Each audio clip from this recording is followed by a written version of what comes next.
Hello, and welcome to another episode of Law in Sarasota. I'm your host, Adam Tabrouge. As we begin our 10th season, I'd really like to thank all of my friends here at the Sarasota Education Channel, and I'd like to thank the Sarasota County Bar Association and the Sarasota Community Foundation for making this program possible.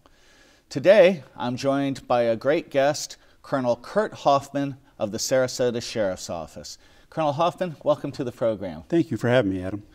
You know, Colonel Hoffman, one reason I wanted to get you on the show is you're not just an employee of the Sarasota Sheriff's Office, but you're also a member of the Sarasota County Bar Association. You're an attorney. I am. I'm the General Counsel of the Sarasota Sheriff's Office, and I also hold the rank of Colonel, which is the Chief Deputy. So that encompasses a lot of duties, both in the courtroom and out of the courtroom. So I'm very fortunate to be able to do both jobs that I love. And, you know, you've had a terrific career. Let's talk about that a little bit. Where'd you grow up at? Well, I grew up in Indiana. Moved down here in high school, went to Lemon Bay High School in Inglewood, graduated from there, went to work down in county government, down in Charlotte County. Had an opportunity to get on with the Sheriff's Office down there. My father's in law enforcement, my uncles, my brothers, so we've got a long, rich history of law enforcement in our family. Did that for about 6 or 7 years and had the opportunity to go to law school and change paths a little bit, and I took it.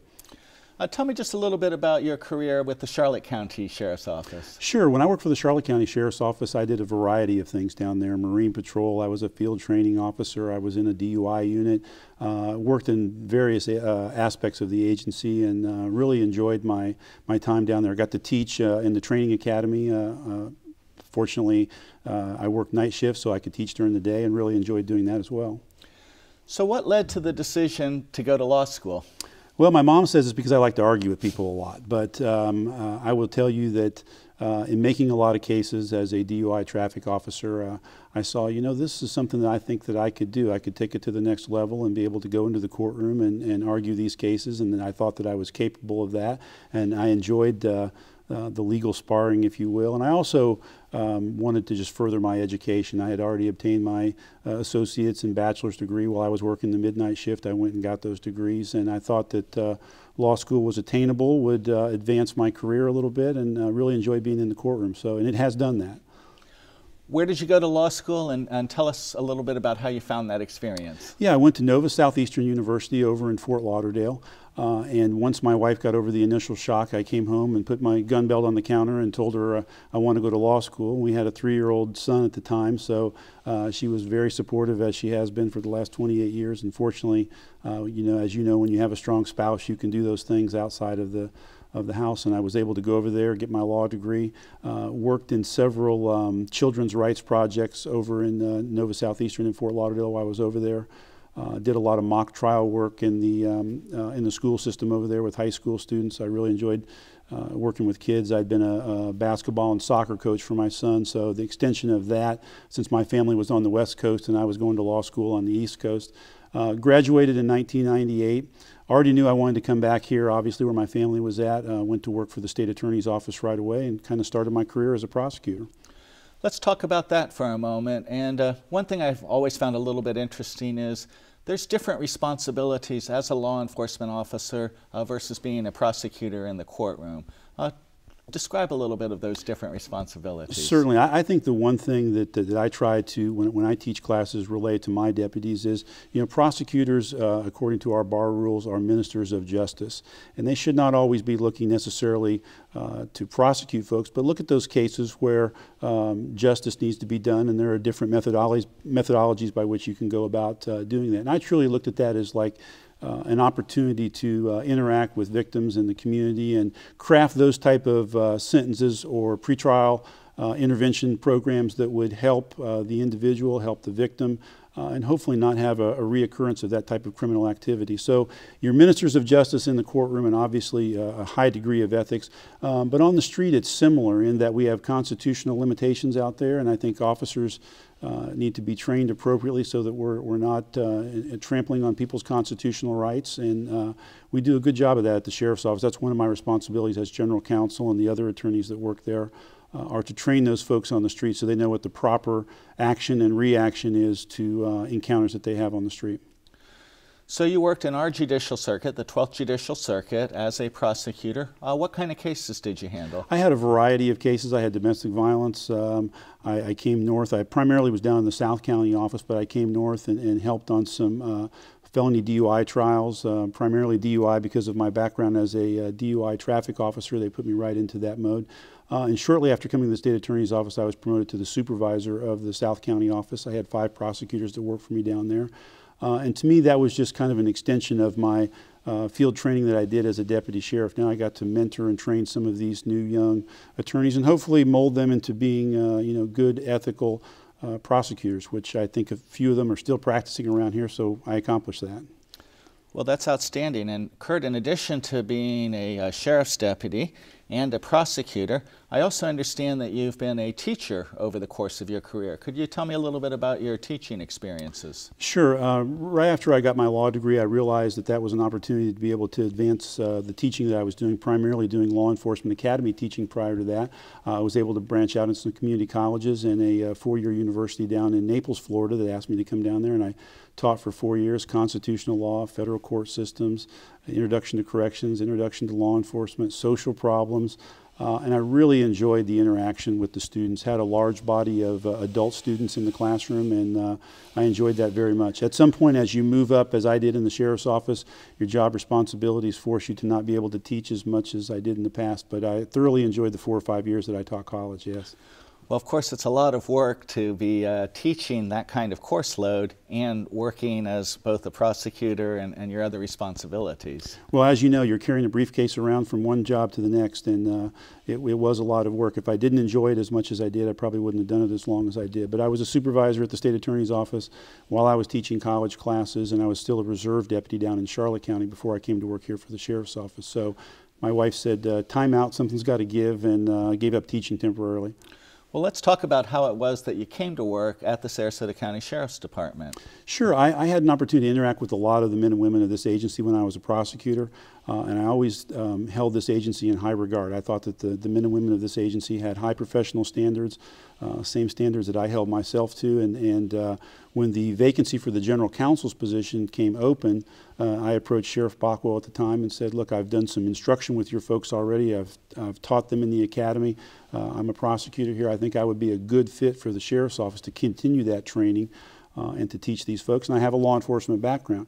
At that time, there were probably only 3 or 4 of us in the state of Florida that were attorneys and also deputy sheriffs. It was extremely rare. I think Fish and Wildlife had one, and another small police department. So it was a small group of us that were attorneys and law enforcement officers, and now it's grown into, there's probably dozens of us around the state of Florida. Most sheriff's offices have a general counsel now because of the size of the agencies, Hillsborough, Pinellas, Orlando, those areas.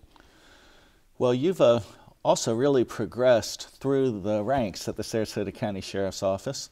Tell me a little bit about your progression over the years. Well, I've got a philosophy, Adam, that if there's a problem or an issue out there, that I like to be kind of the go-to guy that can fix that. And I think when some of our folks retired and I was in charge of internal affairs and as the general counsel, some of our finance folks retired, and Sheriff Bockwell needed somebody to assist with the budget and prepare the budget, go through all the financials, present that to the Board of County Commissioners, and essentially justify the money that we needed to be able to run a competent professional law enforcement agency. So I took on that role as basically the finance director and was running a division and as general counsel, wearing 3 hats at the time. And I kind of enjoy those challenges, so had that opportunity, and I ran the budget for about 5 years until we recently brought a chief financial officer on board.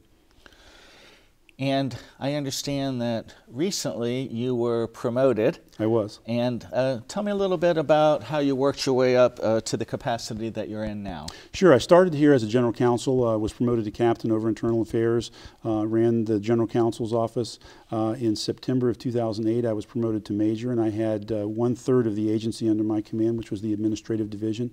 Included all of our folks in 911 center, communications, all of our support services, our training, which I enjoyed and got a chance to go out and teach a little bit. And then just recently here, a few weeks ago, Sheriff Knight promoted me to the rank of colonel, which is chief deputy and second in command of the agency. And so what are some of the responsibilities you're going to be having now? Well, when I look at the org chart, pretty much everything, Adam. I mean, we have 3 divisions in the agency. We have the Law Enforcement Division, we have the Courts and Corrections Division, and we have the Administrative Division. So all 3 of those divisions and some other, the General Counsel's office still falls under me. So we have almost 1,000 employees in the agency, and of course, as you know, we run the county jail, which there's almost 1,000 inmates over in the jail. So those are large responsibilities, managing 1,000 people, $95 million budget, and managing all the folks over in the jail facility. And again, on a more personal level, I understand that you recently did some really interesting training up with the FBI. Yeah, I was very fortunate. Less than 1% of law enforcement in the United States are invited to attend the FBI National Academy. I put my name in about 4 years ago. I've been on a waiting list and finally was accepted to the FBI National Academy in Quantico, Virginia. Got an opportunity to go up there for a 10-week seminar and classes ranging from professionalism, leadership, ethical situation, decision making, and there was a physical fitness component to it as well. We had to have a physical and go through pre-screening before we got up there, but had the opportunity to engage in a lot of outdoor activities. Well, what were some of these physical components that you had to complete? Well, there's 2 main challenges when you go to the FBI National Academy. They're called the yellow brick and the blue brick. The blue brick is a 36-mile swim, which is over the 10-week period, but still a fair amount of swimming for a guy that came from Indiana and wasn't necessarily a great swimmer. I swam 36 miles while I was there. I ran 160 miles on the trails on the Marine Corps base as part of the training. And then it culminates in a 6.1-mile Marine Corps obstacle course at the end before graduation, and that is the yellow brick that you get. And that signifies the yellow bricks on the obstacle course were placed there by the Marines years ago to be able to help find their way through the woods. So that's why they call it the yellow brick. But I brought both of those back, very proud to represent the agency. And now I have 222 law enforcement executives from around the United States, and 17 foreign countries were represented, so I can pick up the phone and call anybody literally across the country or across the world and get advice on law enforcement issues, which I did within the first week of coming back.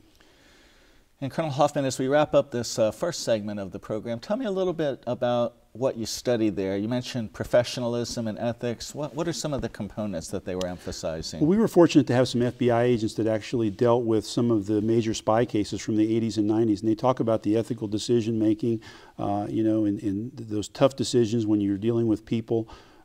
We had scenarios, we had instructors come in, just a lot of ethical scenarios that we could discuss peer to peer. And find out how other agencies and how other jurisdictions around the United States were handling those types of situations. So I thought that kind of classroom environment really lent itself to, we could kind of bring, these are the problems we face in our community and that we're dealing with, and you can get your classmates to kind of chime in and help you evaluate those situations. It was a very, very good class. And will that be something that you'll be able to bring back to the Sarasota Sheriff's Office and emphasize with your men and women there? Yeah, I found several programs that some small police departments in California use. We teach a leadership academy here at the Sarasota County Sheriff's Office. All of our new supervisors go through the leadership academy. And they had some really good material and some sample ethical problems to present to the class that I brought back that I'm going to plug into our leadership academy. So our young decision makers, our sergeants, our civilian supervisors over in our comm center, they're going to get an opportunity to see those scenarios and see how they work through those problems and come to the right ethical decision. So yes, I did take some stuff back, and I hope I gave my classmates a little bit of our material as well. Well, Colonel Hoffman, we're going to take a break now, and when we come back, we'll discuss some of the legal challenges faced at the Sarasota Sheriff's Office. So please stay tuned for more Law and Sarasota.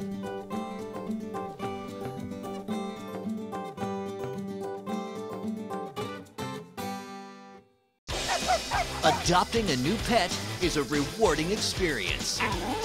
And shelter pets make super pets.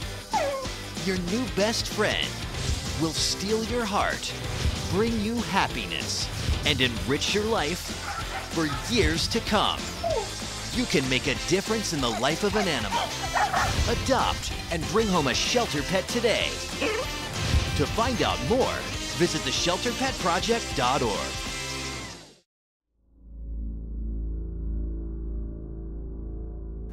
Welcome back to Law in Sarasota. My guest today is Colonel Kurt Hoffman of the Sarasota Sheriff's Office, second in command.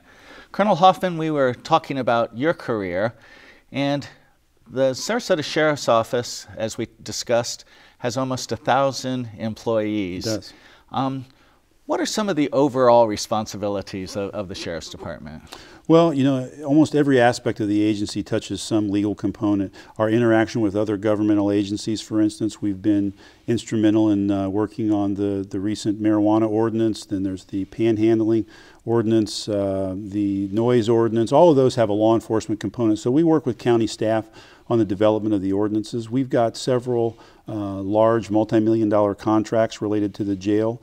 And probably in excess of 100 contracts around the agency for various services. We have one union, so we have union negotiations that we participate in, and then obviously the Sheriff's Office is sued from time to time, and we defend the agency with the help of the County Attorney's Office, whatever the case may be there, whether it's civil rights or you know, lost property or even a car crash or something of that nature. So, and then a large component of what we do is to teach. I mentioned the Leadership Academy. We also do in-service training for our corrections deputies, for our law enforcement deputies, and now we've incorporated our civilian support staff, such as our communications operators, our public service aides. They have a training component as well, which I think is very important that we get out there and that we explain the law to those folks. For you and I, the law is something that we understand. I think to the common person, sometimes it's a little bit confusing. So we try to break it down, explain to them you know, the constitutional principles that they have to deal with out there on the street, and so far it's got a very good reception. But we stay pretty busy. You come in the morning and you think you're going to handle one thing and you're off to address some other issue. But as you said, with 1,000 people in the agency and 1,000 people in the jail and all our interactions with county government, there's a fair amount of work for attorneys at the office for sure. You know, one aspect of the jail that I wanted to discuss with you is the work offender release program. Yes. Talk with me a little bit about that. Well, we approached the county government and when we did our budget presentation a few years back, and we created this sentenced offender work program as an alternative, and we did it in conjunction with Judge Owen, and some other judge asked us to take a look at this, and is there some alternative to incarceration? And certainly if we can get those folks rehabilitated, do some community service, avoid the incarceration, to us it's a win-win for everybody. They're not in the jail facility, they're out there doing community service, they've paid their debt to society, and we've recently started a second one, and we will be starting a third offender work program. And what that is basically, they'll report to the jail. They'll meet corrections staff there. They'll go out in a van, trailer, whatever the case may be. They'll have their work assignments, and some of your viewers may see them out and about in the community, cleaning parks, swales, roadside, doing things that we would have to pay county workers to do. And we've saved the county a considerable amount of money with those programs, kept the jail population down, and given those folks an opportunity to not be incarcerated, maintain their family lives and their job, and the recidivism rate has been very minimal. So we're very happy with the program, and if you see Sheriff's Offender Work Program vans out there in the community, those are the folks that are doing the work.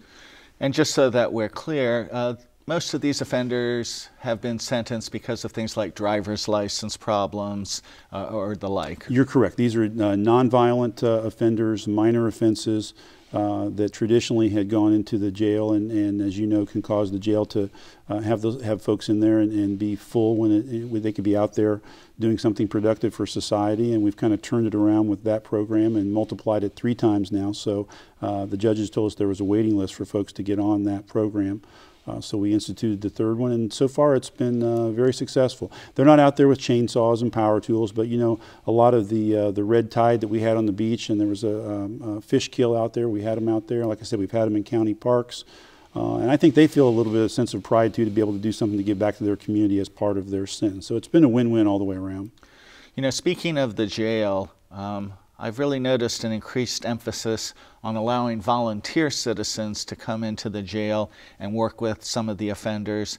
And also there's a recovery pod at the jail. Could you address the volunteers and the recovery pod? Sure. Well, I think globally the philosophy of the jail has changed under Sheriff Knight. We have a lot of programs in there, the faith-based pod and then the recovery pod.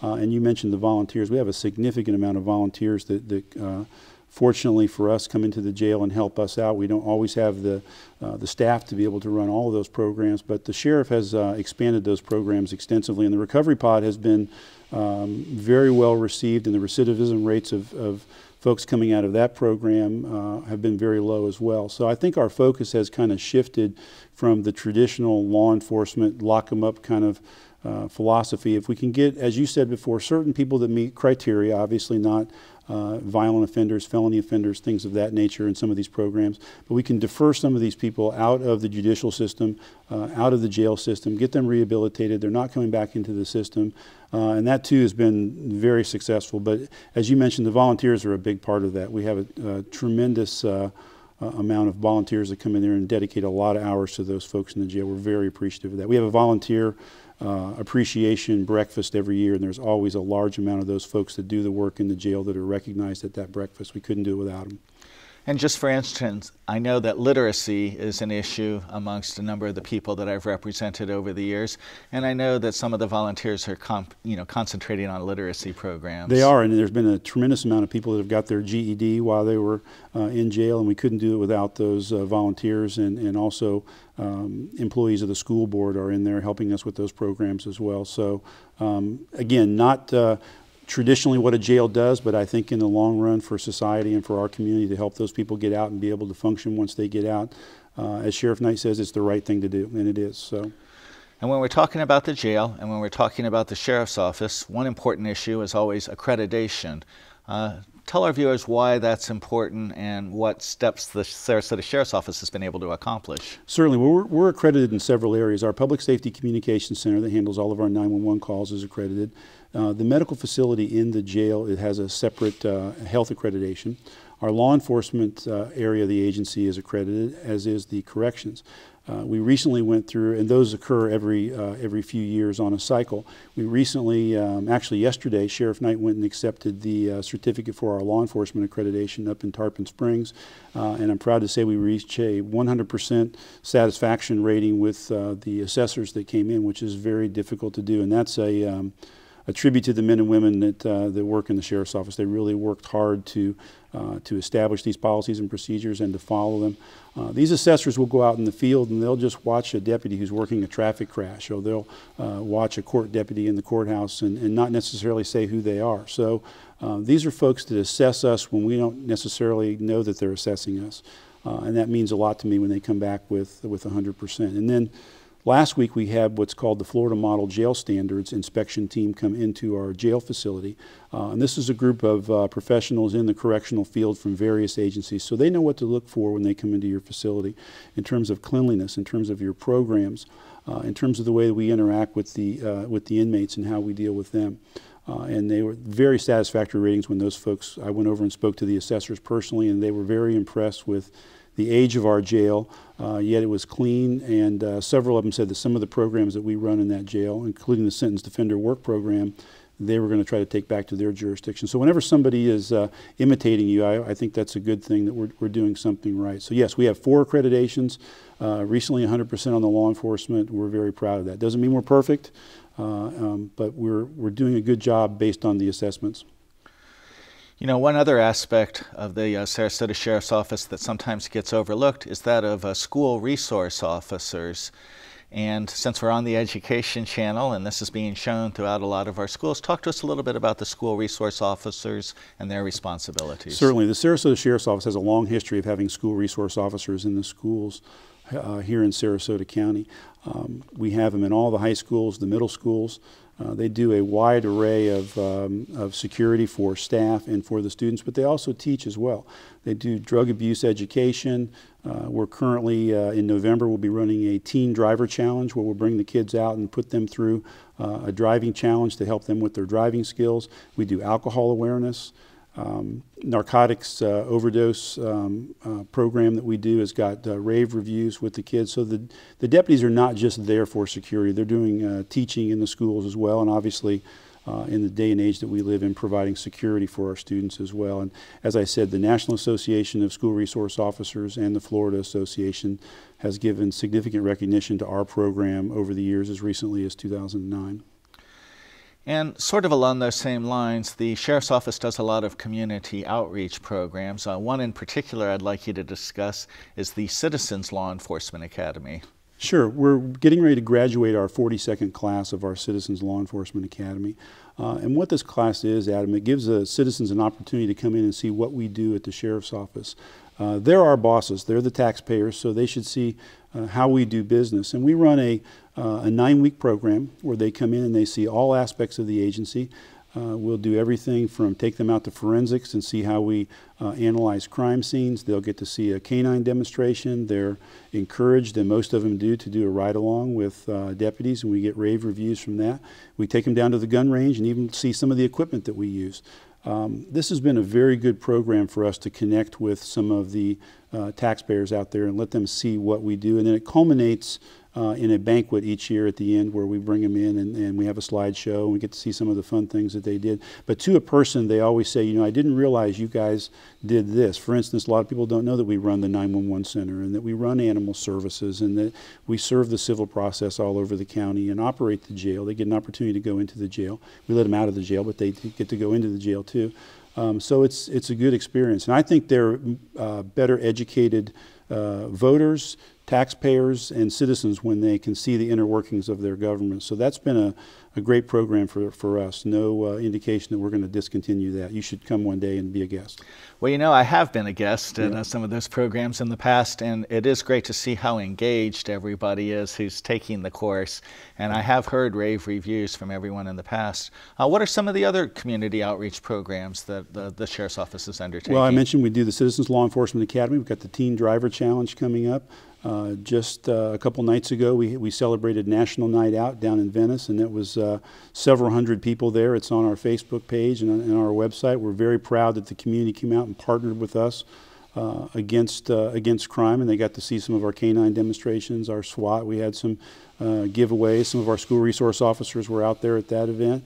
We'll be doing a SWAT challenge this weekend, which groups from around the community can come in and run our SWAT obstacle course, and the money collected from those folks that run the course and compete goes to the Florida Sheriff's Youth Ranch, and that helps, as you know, underprivileged kids that are having a difficult time. So we raised some money. We're going to be doing that this weekend.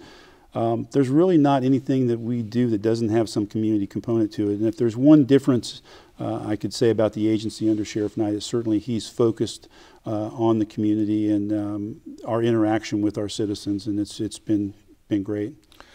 And I think some information about this can be found at the Sarasota County Sheriff's Office website. I know I visit that website on a regular basis on a professional level.